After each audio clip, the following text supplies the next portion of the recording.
Amigos y amigas de Canal 10, muy buenos días tengan todos ustedes. Hoy es domingo 26 de julio y les saludo una vez más con mucho gusto a nombre del licenciado Rafael Herrera Piedra, el creador de este espacio informativo y de comentario político. Y en este domingo hemos preparado para ustedes un programa interesante y lo hemos dividido en dos bloques.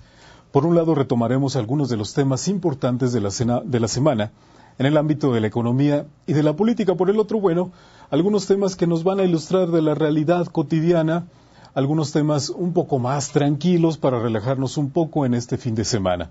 Pero si ustedes gustan, iniciamos con el primero de ellos. Y es que en esta semana nos pareció que era importante hablar de esto, de la pobreza, porque de acuerdo con reportes de instituciones oficiales, los mexicanos cada día son más pobres, especialmente los que ya son pobres. Y esta es una situación grave porque se habla ya de distintos tipos de pobreza, no solamente la pobreza clásica que conocíamos, de aquel que no tenía nada o que tenía muy poco.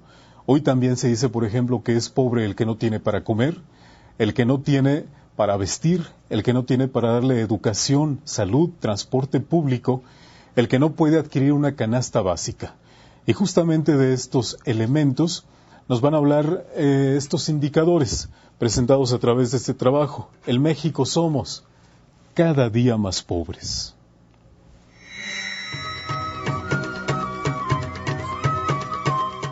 Ernesto Cordero, secretario federal de Desarrollo Social, lo dijo con toda claridad. El aumento de la pobreza de patrimonio, de capacidades y alimentaria en los 2 primeros años del gobierno del presidente Felipe Calderón son solo baches, ya que la tendencia histórica en este rubro es a la baja. Quizá para el funcionario federal se trate solo de baches, de contratiempos lógicos en medio de un clima de crisis mundial. Sin embargo, habría que hacer un repaso de cifras que ilustran de manera descarnada la dimensión de las imperfecciones en el camino. De acuerdo con el reporte más reciente del Consejo Nacional de Evaluación de la Política de Desarrollo Social, entre 2006 y 2008 el porcentaje de personas en condición de pobreza alimentaria en el ámbito nacional aumentó del 13.8 al 18.2%. Además, el porcentaje de personas en condición de pobreza de patrimonio en el país se incrementó de 42.6 a 47.4%. En el primero de los casos, aquellos que tienen una alimentación deficiente en México aumentaron 4.4%. En el segundo, los que han visto que su patrimonio personal, es decir, su riqueza, se ha reducido, se incrementaron 4.8 unidades en los 2 últimos años. Si se habla de números duros, la información que tiene como base la Encuesta Nacional de Ingresos y Gastos en los Hogares del 2008 del INEGI arroja un dato frío. En ese año en el país había 50.6 millones de mexicanos pobres de patrimonio, es decir, no contaban con un ingreso suficiente para satisfacer sus necesidades de salud, educación, alimentación, vivienda, vestido y transporte. Esto aunque dedicaran la totalidad de sus recursos económicos con ese propósito. Por otra parte, 19.5 millones de personas eran pobres alimentarios, lo que se traduce en la incapacidad para adquirir una canasta básica de alimentos, incluso si destinaran su dinero exclusivamente para ese fin. Es cierto, algunos indicadores se han comportado a la inversa. Por ejemplo, hoy menos niños de entre 8 y 12 años de edad dejan de ir a la escuela. Además, ha crecido la dotación de servicios como luz, agua y piso firme. Esto también es cierto. A pesar de ello, la realidad es que al término de los 2 primeros años del actual sexenio federal, los pobres en México eran más pobres, y las posibilidades de que dejaran de serlo, es decir, de que saltaran de clase económico-social, en este país solo era posible para 1 de cada 10. Para Ernesto Cordero se trata solo de baches. Él mismo lo dijo. Como dijo antes que lo peor había pasado ya.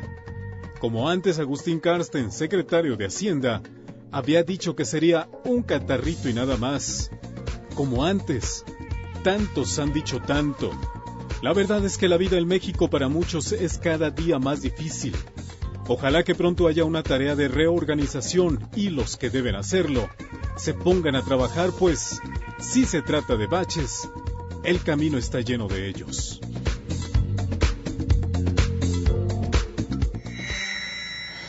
Pero también en el caso de Durango hay una crisis, y no solamente es una crisis que se genera a partir de octubre del año pasado como en el ámbito global y también en el nacional.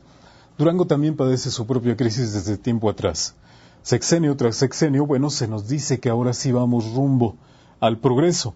Sin embargo, de acuerdo con las estadísticas que nos presentan organismos oficiales, por ejemplo el INEGI, nos damos cuenta de que en Durango todavía hay materias pendientes y también hay secuelas obvias de esta crisis que inició en octubre del año pasado, que se genera en Estados Unidos, luego se expande a todo el mundo, obviamente a nuestro país, y de nuestro país va a cada una de las entidades.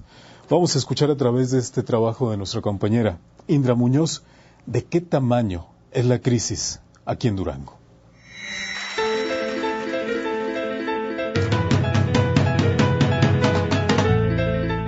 Nada más alejado de la realidad que México padece desde siempre y que, por increíble que parezca, empeora día con día. La pobreza, la carencia, el hambre traspasan las frágiles paredes de más de 50.6 millones de hogares en el país. Y la cuenta avanza día a día con 2.3 millones de mexicanos sin empleo a junio de este año. ¿Qué más se puede esperar? El aliento huele a hambre y la vida a desesperanza, y así lo demuestran los indicadores del INEGI. Y es que tan solo de junio de 2008 a junio de 2009, el índice de confianza del consumidor cayó en un 10.6%. El hambre se ha vuelto la compañía inseparable de miles de personas, también en Durango, uno de los estados más pobres del país. En el año 2000, Santa Clara, Xúchitl, Nombre de Dios, Puanas, Santiago Papasquiaro, Nuevo Ideal, Canatlán, Tepehuanes, Guanaceví, Hidalgo, Rodeo, San Juan del Río, San Pedro del Gallo, San Luis del Cordero y Nazas tenían entre el 20.4 y el 32.6% de su población en situación de pobreza alimentaria. Pero la urbanidad no alejó a la capital del estado, que en ese mismo año tenía entre el 8.2 y el 20.4% de su población en pobreza alimentaria.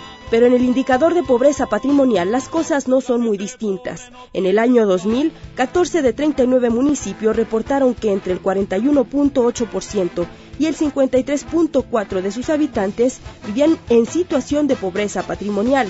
5 años más tarde, y pese a los discursos triunfalistas de desarrollo y progreso, en municipios como Gómez Palacio, Cuencamé, Pánuco de Coronado, Guindé y Vicente Guerrero mostraron un cambio significativo en la incidencia de pobreza alimentaria, mientras que la situación de pobreza de Guanaceví y San Juan del Río recrudeció. Solo el municipio de Canelas logró un avance positivo en 5 años. También en 2005, 14 municipios tuvieron cambios en el indicador de pobreza de patrimonio, entre ellos Ocampo, Guadalupe Victoria, Lerdo, Mapimí y Tlahualilo, entre otros. Pero para el 2009 la situación no mejora. Durango sigue siendo de los estados más pobres del país y las tasas de desocupación se han posicionado incluso por encima de la media nacional. La cara de la miseria se ha ramificado en varias vertientes. Por un lado, la demanda de apoyos asistenciales ha aumentado descomunalmente. No ha mermado, seguimos teniendo un aumento importante de peticiones. Tratamos de apoyar en la medida de las posibilidades también. Hay gente que no podemos apoyarle al 100%, pero ya en algo que podamos hacer en conjunto con Patrimonio de la Secretaría de Salud, con el DIF municipal y todos en conjunto, podemos ir sacando los problemas que tenemos. Por el otro, la situación ha obligado a las autoridades a aumentar el monto de los apoyos. La situación tan difícil que vive México y que vive todo el mundo. Yo creo que fue en toda la República y no somos la excepción. Este año, con todos los programas que maneja la CESOL, yo espero que ejerzamos un poco más de 1.200 millones de pesos. Este año puede no ser la excepción. Puede no ser la excepción porque los estados donde tuvieron elecciones para gobernador, hay cambios. Entonces ahí puede haber recursos que podemos aprovechar. La corrupción, la pobreza y la exclusión social, interminables elementos de este círculo vicioso en el que se ha convertido el diario vivir en nuestro país. Y mientras los ricos escasean, los pobres se reproducen como cucarachas en la alacena.